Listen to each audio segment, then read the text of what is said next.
26 years ago today. June 28th. It's the 28th, right? Yeah. 1997. What was the year? The year was 1997. Seven. I remember because I had just graduated high school. I remember where I was. I remember everything about it. I think everybody remembers the moment, and it's something that said, I can't believe what I just saw. Yeah, we're putting this in the category of holy shnikes. Did I just see that? Oh, everyone looks at each other like, whoa, wait, did that just happen? And then you see the instant replay like, oh, it did happen. So the category here is, I can't believe what I just saw. And 26 years ago today was when Mike Tyson bit off Evander Holyfield's ear. Correction. Mike, who runs this place, has a different take on it. 26 years ago today is when Tyson ate Evander Holyfield. He said if it was a bite, it's just bite marks, right? Now, he ate him. Yeah. So he ate him. He ripped a piece of him off. Yeah. It is true. Remember when we all watched him eat him? I do. 26 years ago. You all remember the moment. Now, Rich is a little more vivid with his memories in sports and his connections that way. He remembers where he was. Like, you name any Super Bowl, Rich remembers where he was. Even when I was a little kid. If you say that. Chicago Bears Super Bowl Shovel 85, I'm like, oh, my dad's friend Nick's house. Like, I don't remember that. I connect those things. You remember what you ate at the party watching the game, too, which is strange. But you can't recall people's names. 97. Think where you were in 97. But I can't name girls I've slept with. Yeah, exactly. But I know where I was when Doug Williams won with the Redskins. No, 1997, I was in college. I probably... Let's see, June is summertime. I was probably getting off my shift at Bennigan's. I probably served a few Turkey O'Toole's, few samplers that night, made my cash money. Probably went to my parents' house to watch a nice Tyson fight. Family got together. It was that time of life where you ordered some pizza, you had some Zimas or something. And that wasn't like, it wasn't premier... unbeatable Tyson, but it wasn't like falling off Tyson. It was like it was almost like, where is Tyson? Like, this was I'm drawing a blank now. Wasn't this the second fight? This was the second? I think it was. Yeah, because the first one, it was the rematch, rematch, yes. right? Yeah, because that's right. We didn't know at the time, man, what was going on? And turns out Holyfield was headbutting him. He was getting frustrated. Yes. And he ate him that night. So we asked you, Fox Sports Radio Nation, not where were you? Because Rich is the only weirdo that remembers that. But it's kind of like those you'll never forget where you were moments, even though I forgot that. It's those, wow, I can't believe what I just saw moments. Now, I remember, because of course I remember where I was all the time.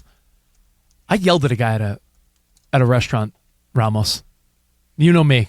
Cool, calm, collective. Shocking, actually. Non-confrontational, Rich You're Davis. Like none of those things, by the way. I'm not cool. Okay. You're not calm. I'm not. You're right. You're the most hyper guy. You're right. I'm none of those things. But I'm kind. I'm not. I'm not a confrontational guy. Right.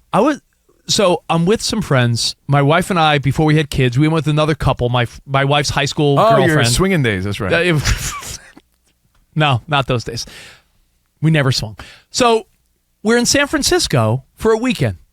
And this sounds like as douchey as could be, but we took bikes over the Golden Gate Bridge. You could rent a bike and go over the Golden Gate Bridge, and you end up in Sausalito. Have you ever done that? It's really not like you take the bike. You ride a bike. I remember that because Rich said Sausalito about 30 times that next week. Sausalito. And the buddy I was with, my wife's friend's husband, was like, "Yo, Spurs Heat NBA Finals. We got to find a place to watch."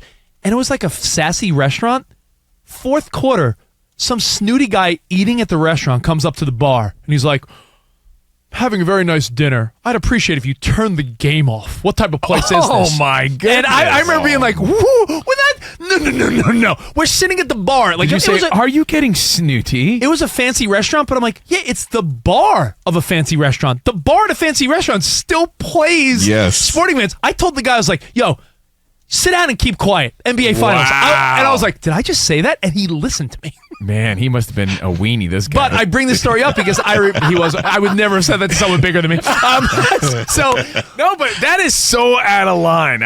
That makes me mad. And I was like, really? But fourth quarter, I couldn't believe my eyes because that was the game when you thought for sure, wow, The Spurs won the NBA Finals. Yeah. LeBron misses the three-pointer. Fans are walking out of the arena. And then somehow, some way, rebound, kick-out pass. Ray Allen, Yes. three-pointer. And I remember saying, oh, whoa, because my wife's friends are from San Antonio. And I was like, oh, man, sorry about your That's Spurs. when they were all trying to get back into the arena. Yeah. So that was a moment. One of those moments, yeah. I can't believe what I saw. Actually, When we were kids, remember watching the Olympics and Greg Louganis hit his head on the diving board? Mm-hmm. I remember being like, yo, did that guy just crack his head open during the Olympics live? How about the World Cup? I forget the year, but I do remember where I was. I was at an ex-girlfriend's house, and they were, way into the World Cup, and Zinedine Zidane headbutted that dude in the chest. And, dude, on the world's biggest stage, no less. Everyone's like, wait, what happened? You got Danny G, you're looking at me like you don't remember that. Do you not remember that? I don't. What? You don't remember that? It was the World Cup. Dude, he headbutted. Okay. He headbutted Yes. him. I remember blood the flowing down his chest. face. I remember when the Bushwhackers headbutted. That was a big moment because it was the World Cup, and I remember everyone freaking out about it, and that was a big story. I just one of those, whoa, did that just happen moments? Do you remember where you, not necessarily where you were, but do you remember that moment where Michael Jordan hit his last shot to beat the Utah Jazz, like that moment where he had the ball, they were down one, and it was like, I remember being at a buddy's house in high school being like, yo, this is the moment, like, he has the ball, this could be his last shot. Nail, push off or not. Open I can't jumper. remember this happening, but I'm sure, we have a pretty large audience here on Fox Sports Radio. I'm sure the No Mas, when it happened with Durant and Sugar Ray Leonard, you were like, what?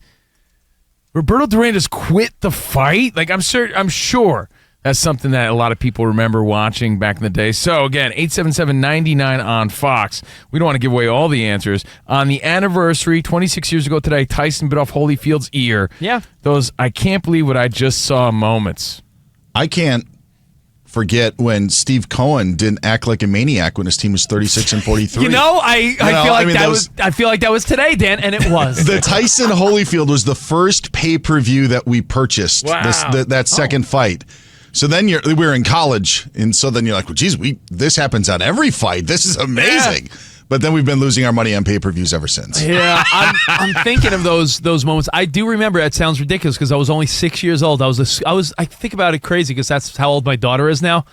I do remember being at my buddy's house, and our moms were friends, right? And the '86 Mets World Series. I had my little Mets jersey on. I was full into T-ball and Little League, and I'm like, go Mets! I'm 6.